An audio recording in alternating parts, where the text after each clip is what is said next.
जितने भी खतियानधारी हैं उनको नौकरी देने का सबसे पहला प्रायोरिटी। और जब हमें नौकरी दूसरे राज्यों में नहीं मिलता है, तो हमारे राज्यों में दूसरे लोग आकर के नौकरी क्यों करेंगे? तो ये सबसे बड़ा मुद्दा है कि हम लोग सबसे पहले खतियानदारियों को प्रायोरिटी दे करके जो भी बाहरी लोग भी आए हैं, उस पे भी नीति बनाई जाएगी कि जितने लोग बाहरी लोग हैं उनको भी नौकरी से, जो सरकारी नौकरी का लाभ उठा रहे हैं और सिर्फ झारखंड लूटने का काम कर रहे हैं, उस पे भी हम लोग कार्रवाई करने का काम करेंगे। कृषि अपील कर रही है कि हम जैसे जितने भी युवक हैं, युवतियां हैं, जो बाहरी सबसे ज्यादा यहाँ पे पलायन होता है युवतियों का, और युवतियों का तो इतना शोषण होता है, दिल्ली में चले जाइए, कई ऐसी कोठियों में लोगों का शोषण होता है, लोग प्रेग्नेंट्स हो जाती हैं, फिर बच्चों का क्या करती हैं वो तो सबको पता है। कई जोहार, नमस्कार। मैं इस वक्त गुमला विधानसभा क्षेत्र में हूं और मेरे साथ जेएलकेम पार्टी के झारखंड लोकतांत्रिक क्रांतिकारी मोर्चा के प्रत्याशी निशा भगत जी भी हैं और हम ये जानने का प्रयास करेंगे कि यहाँ गुमला विधानसभा क्षेत्र में प्रचार प्रसार थम चुका है, लेकिन इनका प्रचार प्रसार कैसा रहा और इनका माहौल कैसा रहा, जानने का प्रयास करते हैं। दीदी जोहार।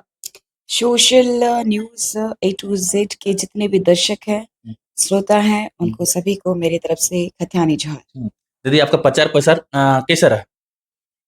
हमारा प्रचार प्रसार कम समय मिला, लेकिन काफ़ी लोगों ने मेहनत किया है अपने जल, जंगल, ज़मीन और खतियान आधारित जितने भी हमारे झारखंडी हैं, वो बदलाव चाहते हैं। सबने देखा है बारी-बारी सबको, इसलिए बहुत ज़्यादा मुझे लगता है कि जितना धनबल जो यूज़ कर रहे हैं, जनबल इस बार काम आएगा। जनता चाहती है बदलाव, इसीलिए हमने, जनता बदलाव क्यों चाह रही?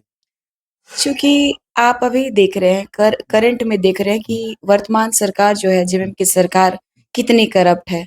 आज झारखंड में ईडी आ रही है और इतने कैश पकड़े जा रहे हैं, दैट मीन्स कि कहीं न कहीं झारखंड को लूटने की मंसूबा इन लोगों की जो थी, वो उन लोगों ने लूटा और ये जग ज़ाहिर भी हो गया। कहते हैं ना लोग कि जो बुराई है ना वो दिखती है एक दिन और बुराई का अंत एक दिन ज़रूर होता है। वही होने वाला है गुमला विधानसभा में।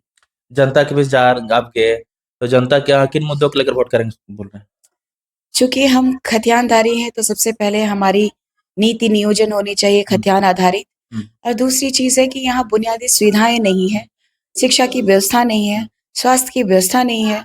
जहाँ आज राज्य के मुख्यमंत्री दहाड़-दहाड़ के और उनकी धर्मपत्नी विधायिका कल्पना सोरेन जी दहाड़ के कह रही हैं कि बिजली बिल माफ़ है और कृषि ऋण माफ़ है। जहाँ बिजली ही नहीं है, वहाँ बिजली बिल माफ़ करने का सवाल ही पैदा नहीं होता है। क्षेत्र इतना चरमराया हुआ है कि सड़क आज तक गाँव तक पहुँचा नहीं है। जनता वाक़ई त्रस्त है। लगातार वर्तमान में जो विधायक थे, भूषण तिर्की जी जेएमएम के, 10 साल उन्होंने राज किया, लेकिन आज भी सोचिए बुनियादी सुविधाएँ नहीं है, सड़क नहीं है, बिजली नहीं है, पानी नहीं है, तो लोग त्रस्त हैं। और आज भी जो भी विधायक रहे हैं, जन तक पहुँच नहीं पाए हैं, ग्रामीण क्षेत्रों में नहीं पहुँच पाए हैं।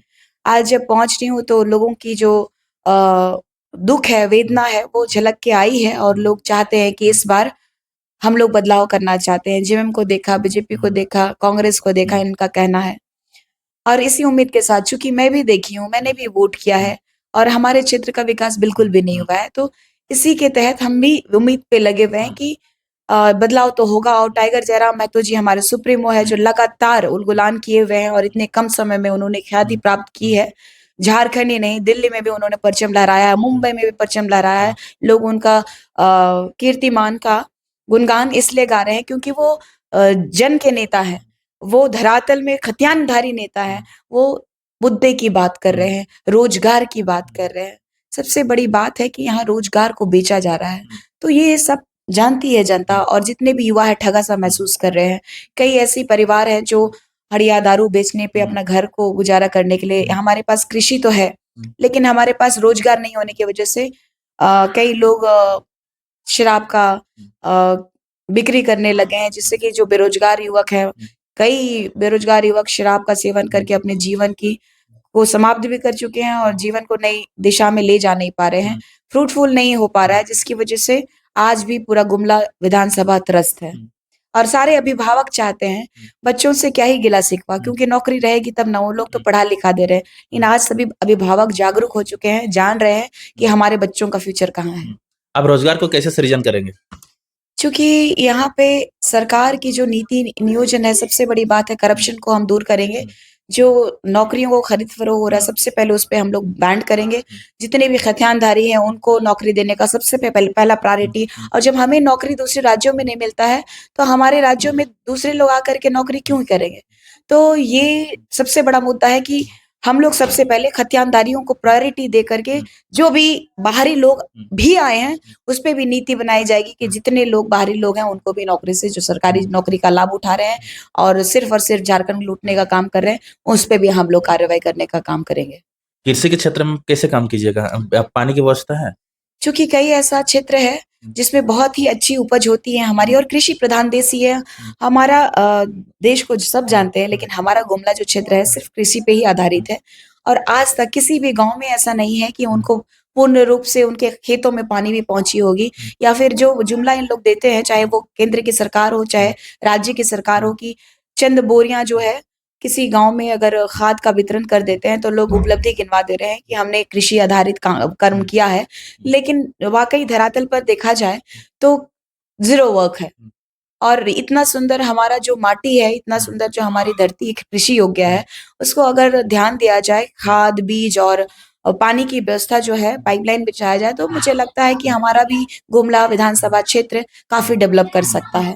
क्योंकि हमारे कई ऐसे क्षेत्र हैं जिसमें हमारा यहाँ से उड़ीसा जाता है सब्ज़ी, हमारे यहाँ से छत्तीसगढ़ जाता है और यहाँ से कई तरह का जैसे कि लाह का व्यापार होता है, लेकिन कई ऐसे बिचौलिया हैं जो कि हमारे जो ग्रामीण बोली वाली जनता है, जैसे कि धान की खेती होती है, तो उचित मूल्य पर धान की भी खरीदारी नहीं होती है, ना लाह की खरीदारी होती है। तो इन सबको अच्छा प्लेटफ़ॉर्म देने के लिए नीति नियोजन हम लोग लागू करेंगे।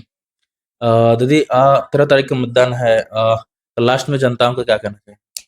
सभी जनता से एक ही चीज़ आग्रह करूँगी हाथ जोड़ के, आपने सबको मौका दिया 24 साल वर्सेस हम लोगों की जो लड़ाई है खतियानी और रोज़गार की बातें विकसित गुमला विधानसभा बनाना है, तो सभी गार्जियन से मैं आग्रह करूँगी कि आपकी बेटी, आपकी बहन आपसे वोट की अपील कर रही है कि हम जैसे जितने भी युवक हैं, युवतियाँ हैं, जो बाहरी सबसे ज़्यादा यहाँ पे पलायन होता है युवतियों का और युवतियों का तो इतना शोषण होता है, दिल्ली में चले जाइए कई ऐसी कोठियों में लोगों का शोषण होता है, लोग प्रेग्नेंट्स हो जाती हैं, फिर बच्चों का क्या करती हैं वो तो सबको पता है। कई ऐसे एनजीओज़ भी आए हैं सामने खुल कर के और काम भी किया है इन पे, लेकिन कई एनजीओ इस पे विफल भी होती है। लेकिन सरकार का जो रुझान है, कहना है कि पलायन रोक देना, लेकिन पलायन अभी भी नहीं रुका है।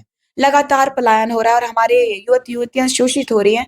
तो काइंडली मैं आप सभी से आग्रह करूँगी, हाथ जोड़ के कि अपने बच्चों का भविष्य बचाने के लिए झारखंड का भविष्य बचाने के लिए, जल-जंगल ज़मीन के को बचाने के लिए, हमारी माटी को बचाने के लिए आप एक बार हमें मौका दीजिए। क्रम संख्या 4 कैंची छाप में वोट दे करके हमारे टाइगर जयराम महतो जी के हाथ को मजबूत कीजिए। आपकी बेटी को धरातल पर काम करने के लिए गुमला के सर्वांगीण विकास के लिए मुझे एक बार मौका दीजिए। इतना ही कहना चाहूँगी मैं। जी, धन्यवाद। इतना बिजी शेड्यूल रहने के बावजूद हमको टाइम दिया, इसके लिए बहुत-बहुत धन्यवाद। आपका भी धन्यवाद। लगातार आपने आज तक ऐसा कहीं नहीं हुआ चूँकि क्षेत्र में भी लगातार लोगों ने कहा कि कभी हमारे यहाँ मीडिया नहीं आई, लेकिन आपके द्वारा कई चीज़ों का खुलासा हुआ चूँकि ज़मीनी स्तर पे आपने दिखाया कि लोग बदलाव चाहते हैं और सबसे बड़ी बात है कि आपने उन मुद्दों को दिखाया जो यहाँ की समस्याएँ हैं, तो आपको सबसे ज़्यादा तहे दिल से धन्यवाद दूँगी। आप भी एक युवा हैं, टाइगर जयराम भाई के आने के बाद जैसे मैं भी आपको सुन रही थी, आप भी बेरोज़गार थे और आज लोगों के जनमुद्दों को, जनमानस की समस्याओं को आप दिखाने का काम कर रहे हैं, इसके लिए तहे दिल से मनोज भाई को भी मैं धन्यवाद देना चाहती हूँ कि गुमला विधानसभा को आपने आईना दिखाने का काम किया है। धन्यवाद।